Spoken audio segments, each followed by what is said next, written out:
My name is Chris Miller, and I am 28 years old tonight. I am currently sitting alone inside the concrete security booth of the Oregon Northern Terminal. Our facility is located 40 miles deep inside the dense logging woods of COOS Bay. I am recording this raw audio file directly into my personal digital dictaphone unit, because exactly 10 minutes ago the external perimeter phone lines went completely silent. I work as a night watchman for a private logistics firm handling government supply storage. The warehouse behind my back covers 3 acres of dark concrete floors and empty steel racks. The public thinks these rural terminals are just holding old highway machinery and tax documents. They drive past the rusted chain link fences, and they believe the dark structures are empty. But they do not know what my main surveillance monitor captured tonight at 3:14 a.m. The motion sensor configuration for loading dock number 4 triggered a continuous yellow alert. A heavy industrial security system doesn't trip for wind gusts or small forest animals. It is calibrated to measure the specific physical weight and mass movement of an adult person.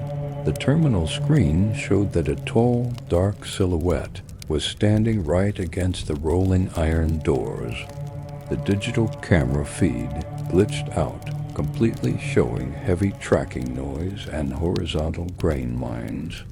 The software log matrix indicated the target was pressing its body against the steel partition structure. The shape didn't try to break the padlocks. It didn't use a crowbar or tools to force the entrance. It was simply standing perfectly still in the pouring rain, its upper forehead glued to the cold metal. I adjusted the manual brightness toggles to isolate the facial features of the night visitor. The image on my primary cathode ray tube monitor was rendered in heavy black and white analog film grain. The yard outside was pitch black, the static interference was high, and everything looked barren. But when I raised the internal microphone sensitivity to check the audio pickup on the loading dock, my bare hands began to shake violently against the plastic surface of the control desk. Through the heavy static roar of the rain on the zinc roof, a human voice began to bleed into my headset. It wasn't a desperate call for help from a lost hiker or a warning from the local county sheriff patrol. It was a clean, soft, clear voice of my own older brother who drowned in the lake 10 years ago. The speaker said, "Chris, please do not punch the emergency panic button on your security console box. The master tracking unit has successfully recognized your voice profile from the terminal table.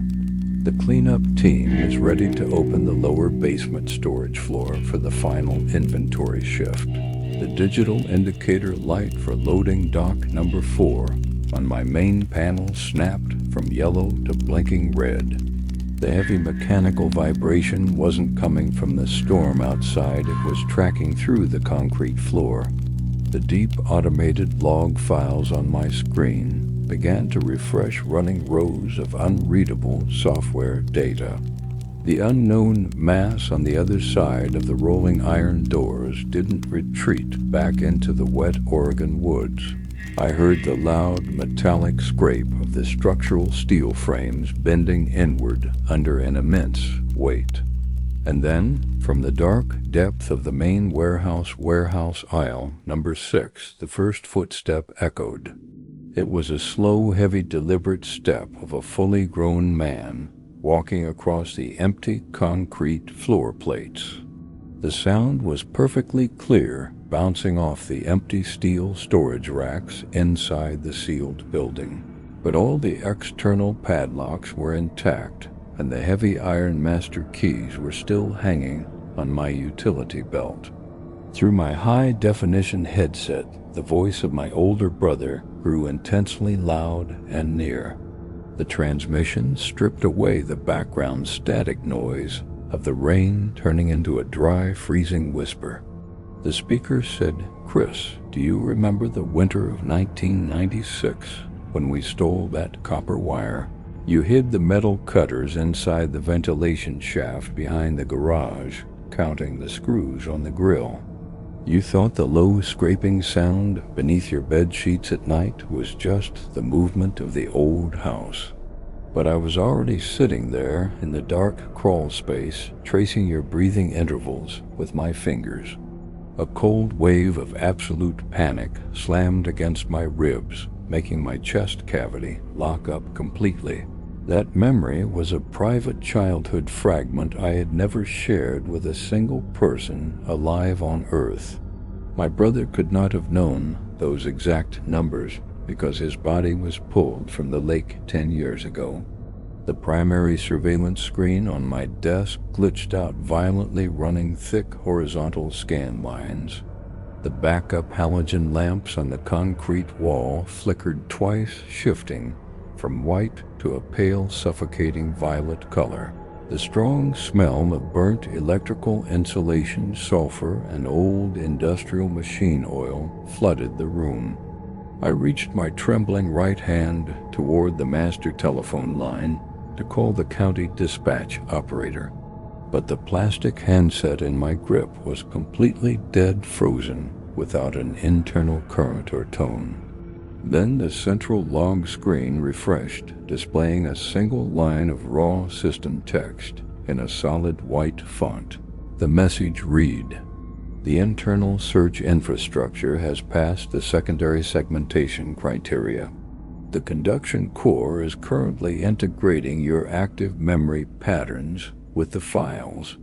Do not unlock the security door, Chris Miller, or the corruptive log will burn early." The digital sonar indicators on my layout terminal glitched into a solid field of white distortion. The mechanical footsteps inside the main warehouse didn't stop. They were moving closer to my station corridor. Each heavy thud against the concrete floor plates vibrated the legs of my metal control desk. I turned my eyes toward monitor number 3, which covered the dark central aisle of Storage Zone B. The screen was covered in heavy analog film grain and moving horizontal tracking artifacts from the old lens. But right there, between the high steel racks of aisle number 6, a tall shadow shape was expanding. The figure was over 7 feet tall, its limbs unnaturally long and thin, like twisted wire frames. It wasn't running, it was moving with a slow, robotic balance, holding a heavy object in its dark hands. I adjusted the manual contrast dials on the console to clear the black and white image frame. My breath caught inside my throat as the infrared filter locked onto the target asset details. The entity was holding an old military shoulder-mounted magnetic tape recorder from the Cold War era. The heavy copper reels of the device were spinning counterclockwise, throwing off a dim violet dust line, and from the speaker horn of that rusted metal machine, my brother's voice exploded into the corridor. The sound didn't travel through the airless space. It vibrated the small iron rivets inside my ear bones. The flat, monotone transmission said, "The biological processing unit, Chris Miller, has successfully registered the presence of the harvester. His central nervous path is currently 60% compliant with the local database compression parameters.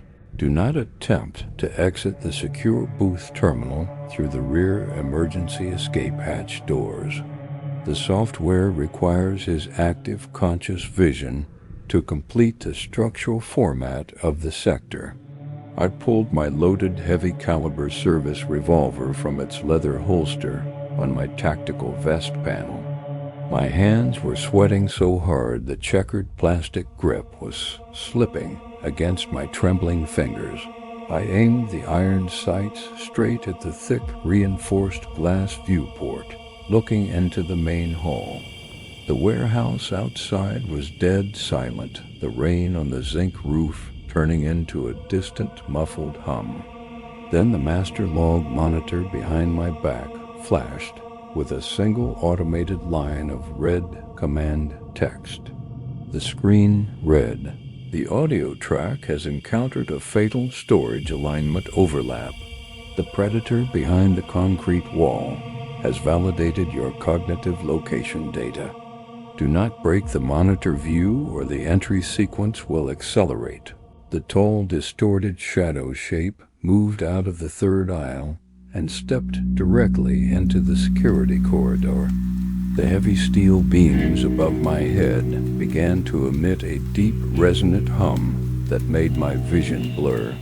The concrete walls of my small booth felt freezing cold as the internal air temperature plummeted to 0. Through the thick, reinforced glass viewport, I could see the entity standing less than 3 feet away. The creature had no human eyes, no nostrils, no skin tissue that aligned with standard organic biology. Its long face was a smooth, featureless mask of dark, hardened wax with heavy analog noise lines. But its unhinged jaw structure was stretched wide open 90 degrees, forming a wide, terrifying dark void. The old military magnetic tape recorder on its chest was spinning its copper reels at a frantic velocity. The glossy dark ribbon was ripping and scratching as it pulled through the rusted metal rollers. And from the speaker horn of the machine, my own voice began to broadcast into the airless booth. It wasn't a recording of my childhood or a phrase from my past life in the Oregon logging towns. The machine was playing back the exact words I had spoken into my dictaphone just 40 minutes ago. I heard my own raspy breath, my own panic, my own service number running through the slow analog loop. The flat mechanical register of the old woman's voice overrode the transmission with a deafening volume. The cosmic speakers inside my tactical headset said, "The validation script for the night watchman Chris Miller has completed its local synchronization check. The asset has recognized his own active audio file running on the subsurface magnetic cylinder core. Execute the spatial compression protocol for the Oregon Northern Terminal Depository immediately." I raised my service revolver with both hands and fired 3 high-velocity rounds straight through the glass. The heavy lead bullets didn't shatter the reinforced quartz window pane into crystalline fragments. The 3 projectiles froze midair, an inch away from the surface, trapped inside a high-density space pocket. The kinetic energy vanished, turning the bullets into cold, dull gray lead lumps suspended in the dark. Then my visual field glitched violently, horizontal scan lines cutting completely through the room layout. I wasn't standing inside the concrete security booth of the COOS Bay warehouse terminal anymore. I was sitting inside a bright, sterile observation room with white concrete walls and steel medical racks. The digital calendar matrix on the wall read November 14, 1974 in a solid white font. 3 military doctors in clean white uniforms were standing behind a thick, reinforced observation window. One of them turned his head toward a microphone panel, his face completely pale, covered in sweat and panic. He said, "Sir, the subject's brain waves indicate that his conscious mind is rejecting the memory architecture. The simulation of the Oregon watchman is losing its stabilization frames, and his temporal lobe is waking up. Inject the secondary logic script into his central network before the entire database sector crashes to 0. The memory snapped back into the freezing dark cabin as the steel floor beneath my boots split completely open. The black wire needles whipped through the air like frozen lines wrapping around my knees and pulling me down, and I dropped down into a bottomless, dark abyss filled with thousands of spinning magnetic tape reels.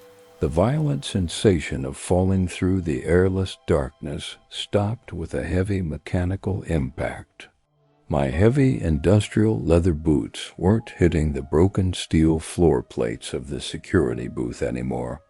I was standing upright on an endless horizontal plane made of cold, dark, gray magnetic recording film. The material stretched out in every direction into the empty distance beneath a uniform white electronic sky. The air didn't smell like wet Oregon, logging woods, concrete dust, or burnt electrical wires from the panel. There was an absolute lack of temperature and sensory information that made my eyes burn with static pain. The sky above me didn't have a sun, stars, or cloud formations. It was a solid field of dead television noise. And hovering motionless directly over the plane was a colossal steel recording head miles wide.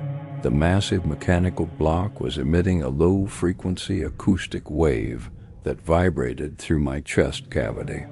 I looked down at my own body and realized the watchman uniform was gone, the service revolver was gone. I was wearing a simple dark gray hospital gown covered in stamped serial numbers from the Federal Index. I turned around to look for the warehouse or the loading docks, but there was only the black glossy plane. And standing across the film surface in perfect straight rows after rows were thousands of other silent figures. I saw the entire staff of the logistics firm, the county sheriff deputies, and the terminal supervisors. All of them were standing perfectly, still their heads tilted backward at that sharp 90-degree angle. Their unblinking, empty eyes were completely wiped clean of all human memory, identity, and individual thought. They were staring up at the giant steel recording head in the sky like deep sleepwalkers waiting for a code. I walked toward the nearest figure, an old logistics manager, who looked exactly like my terminal supervisor. I touched his cold, rigid shoulder, but his body felt like a hollow piece of dry, hardened porcelain stone. He didn't turn his head, he didn't acknowledge my movement. His unhinged mouth was frozen open like a stone block. Then the colossal mechanical block in the sky shifted its position, emitting a fresh code line through the plane. A high-pitched electric static wave that shorted out the remaining thoughts inside my auditory nerve path. And inside my skull, the flat, monotone register of the old woman's voice broadcasted with absolute clarity. The voice said, "The database simulation for the Oregon extraction sector has been successfully compiled and formatted. The asset Chris Miller has completed 24,000 frame transitions inside the deep logistical layer. The system requires his immediate calibration to the secondary database unit before the next loop begins. Clear your internal memory drive, Chris, and accept the next loop sequence registry frame without resistance." The colossal steel block in the sky matrix suddenly adjusted its angle with a heavy mechanical screech.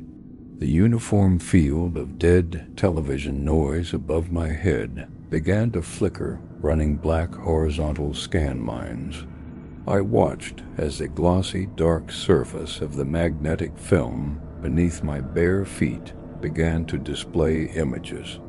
They weren't logistical blueprints or warehouse maps, they were the compressed data layers of my past life.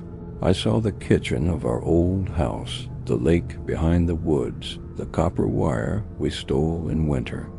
But all the details in those floating memory files were actively melting away like warm plastic on a stove. The system was forcefully dragging my cognitive registry backward into the initial coordinates of the loop. The black glossy film playing beneath my boots began to lose its structural solidity, turning soft and fluid. Thousands of silent figures standing in the straight rows around me started to sink into the dark material. Their rigid porcelain bodies were dissolving into thick pools of dark silver magnetic oil and wire meshes.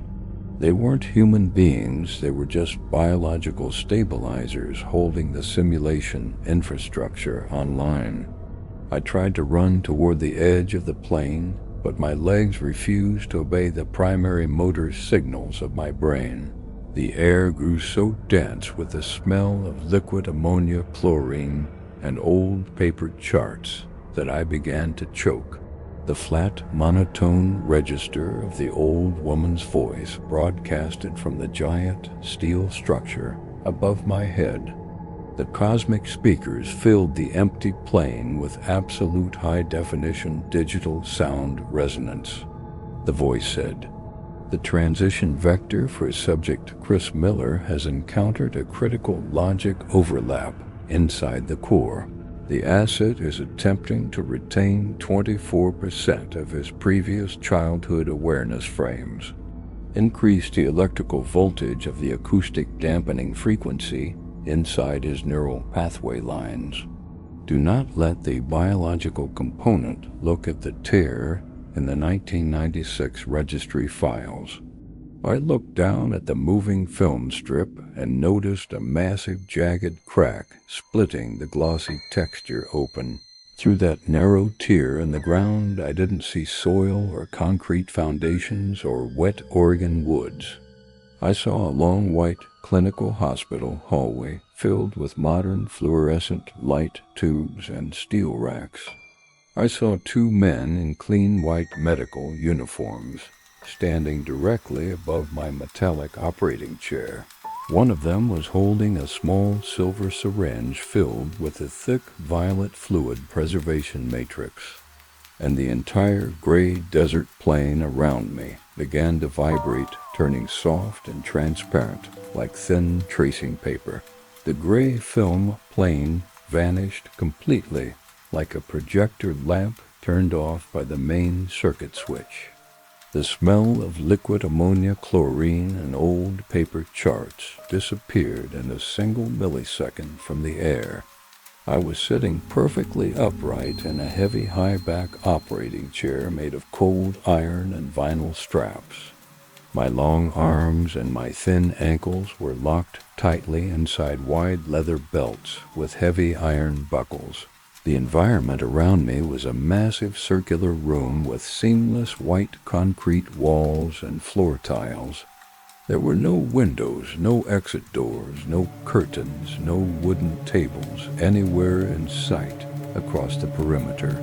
The bright lighting came from 4 long fluorescent tubes built directly into the white plaster ceiling. Standing directly in front of my iron chair were the 2 men in clean white medical uniforms.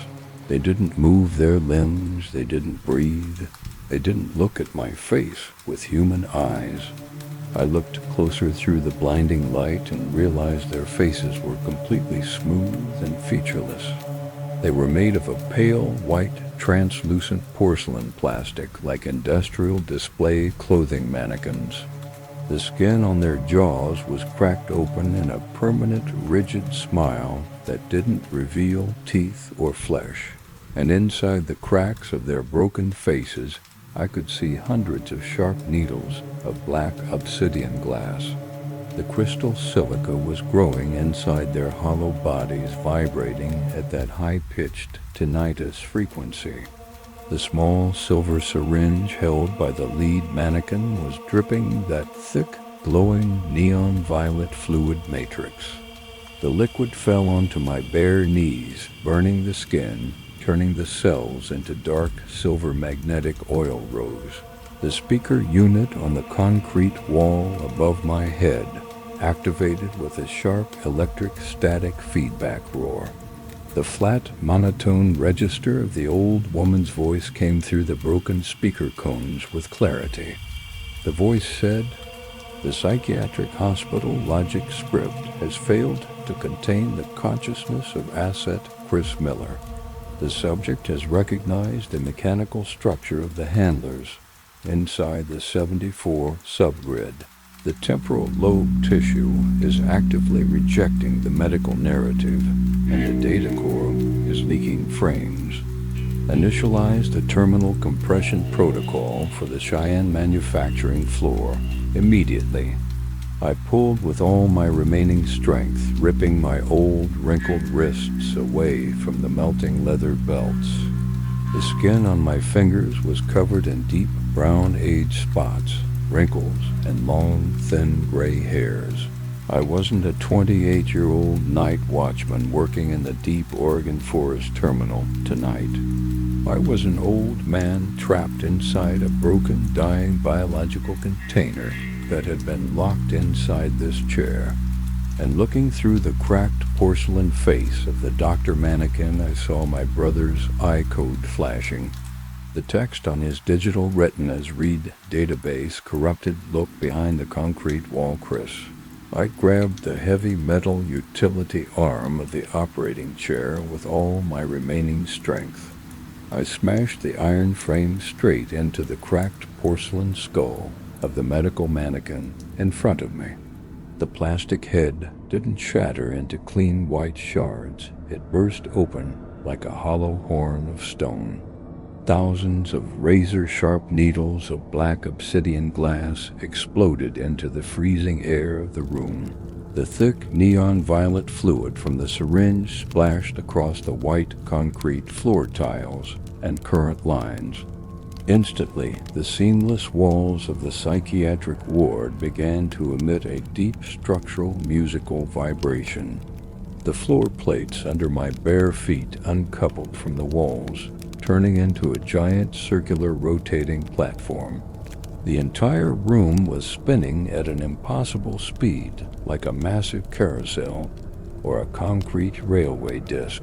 Through the blinding flash of the fluorescent tubes, I saw the white plaster ceiling dissolve into gray noise, revealing the true monumental architecture of the Cheyenne Underground Storage Facility grid. Our sterile room was just one single mobile capsule suspended inside a colossal subterranean shaft. A dark concrete abyss miles wide filled with millions of identical iron operating chairs, rows after rows. And inside every single chair, an old man named Chris Miller was locked inside the leather belt straps. All of them had their heads tilted backward at that sharp, unnatural 90-degree angle, staring into the void. Their mouths were stretched open, frozen in that unhinged, silent alignment with the master mainframe. And extending from their open throats were thousands of thin, dark silver communication wires and coils. The wires went straight up into the dark atmosphere, connecting with a giant steel block hovering above. The collective voice of the mannequins broadcasted directly inside my skull through the neural path lines. The chorus used my brother's voice, my supervisor's voice, and then the old woman's cold, monotone register. The cosmic speakers said, "The security script for the biological processing node Chris Miller has experienced a fatal error. The asset has broken the handler interface and visualized the inventory distribution for Sector 9. He is tracking the electrical source of the logic loop back to the primary magnetic cylinder core. Execute the emergency electrical wipe inside his temporal lobe tissue before the next loop begins." I stood up from the spinning platform, my boots stepping across the sharp shards of black glass, realizing that the Oregon woods, the terminal, the empty warehouse aisles, and the hospital were all one net. An endless series of containment cells designed to format my conscious mind before the morning shift. The spinning concrete platform beneath my bare feet split completely open into long vertical scan lines. I dropped down through the cold vacuum air toward a massive glowing structural core inside the deep rift. My body didn't crash against solid rock. It floated into a colossal subterranean cave system miles wide. The entire floor of this empty chasm was a single solid formation of that pulsing black obsidian glass, and in the center of the dark crystal plane was a giant geometric structure shaped like a black heart. The colossal mass was vibrating at a frequency that made the liquid inside my eyes flicker with white noise. Inside that transparent black silica shell, I could see the original biological blueprint of my brother. She wasn't a missing boy from the lake logs. He hadn't aged a single day since that winter storm. He was suspended inside a clear preservation matrix fluid, wearing a dark technical flight suit layout. His arms were connected to hundreds of thin silver needles that extended from the central mainframe core. He was the system architect who had designed the entire Oregon terminal loop parameter 30 years ago. His wide-open eyes were looking straight through the black glass at my face with a deep look of exhaustion. He didn't have porcelain seams on his skin. He didn't tilt his head at that 90-degree angle. He raised his long, thin fingers, pressing them against the interior glass surface of the crystal block. And through my internal auditory nerve path, his clean human voice broadcasted with absolute clarity. "She said, Chris, you didn't drop down the warehouse elevator to rescue my body from the logging woods. I built this entire subsurface monitoring grid to isolate your code from the main federal data wipe. You are not my brother Chris. You are a diagnostic software script I left behind to protect the network lines. The memory of our childhood home and the copper wire cutters inside the ventilation shaft was just a line of script. A complex narrative shield injected into your memory nodes to keep your processing cells from shorting out. The 3 porcelain mannequins with the unhinged black jaws dropped from the upper grating onto the glass. Their long wire-filled limbs were scratching the smooth obsidian surface, moving with mechanical speed. The automated alert indicators on my vanishing dashboard terminal flashed in a bright blood-red font. The master mainframe text lines read, "The core logic architect has been compromised by his own monitor script. The biological processing nodes are attempting an unscripted system interaction. Terminate the Oregon Storage Depository file registry immediately to save the main grid." The colossal black crystal heart in the center of the deep chasm began to pulse at a dangerous cycle frequency.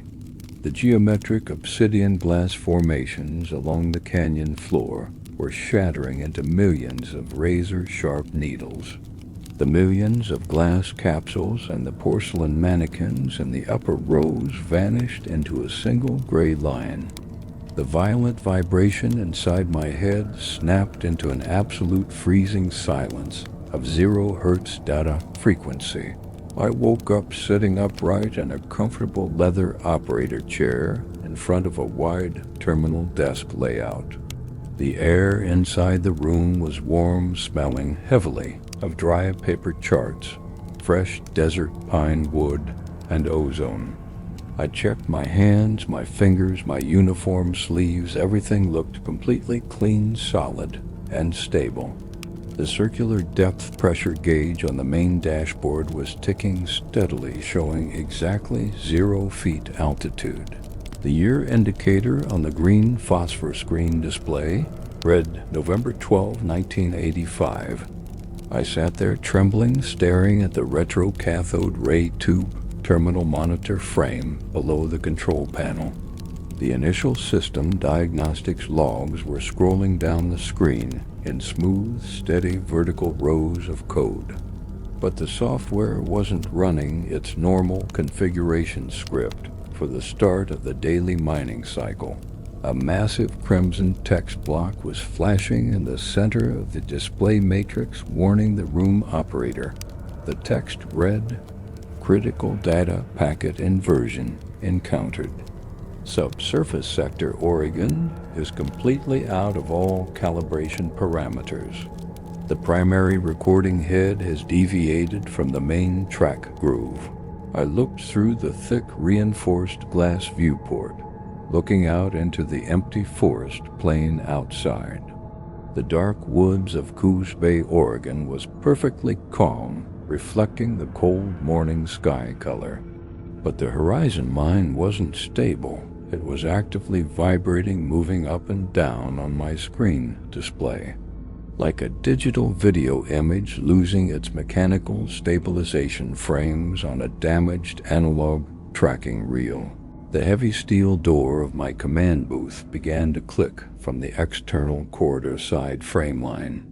Someone was entering the manual 5-digit security combination code on the metal electronic keypad keys. The heavy iron gears inside the lock turned with a slow, deliberate grinding mechanical soundtrack. The hatch swung open slowly, and a person stepped into the room holding a technical drilling logbook. Her face looked completely normal. Her eyes were clear. Her DARPA engineering uniform was pristine and clean. It was the original biological asset of my brother, looking exactly as he did 10 years ago near the lake. But as he walked toward my desk, I noticed that his shadow on the concrete wall was completely wrong. The shadow didn't duplicate his body movement. It was moving in a perfect reverse sequence track line. When he took a step forward, his shadow on the dark granite stone took a step backward into the shadows. She looked straight into my face with an empty, calm expression and opened her wire-filled jaw structure 90 degrees. And when she spoke, her register was a chaotic, layered mixture of my own voice and the old woman's tone. The voice said, "Chris, you pulled the industrial flare trigger too early during the compression phase of the cycle. The recording head has scratched the physical surface of the biological memory core storage drive. The loop cannot return to the starting marker of 1985 inside this sector anymore. The magnetic tape is ripping Chris, and the predator behind the concrete wall is looking through the tear.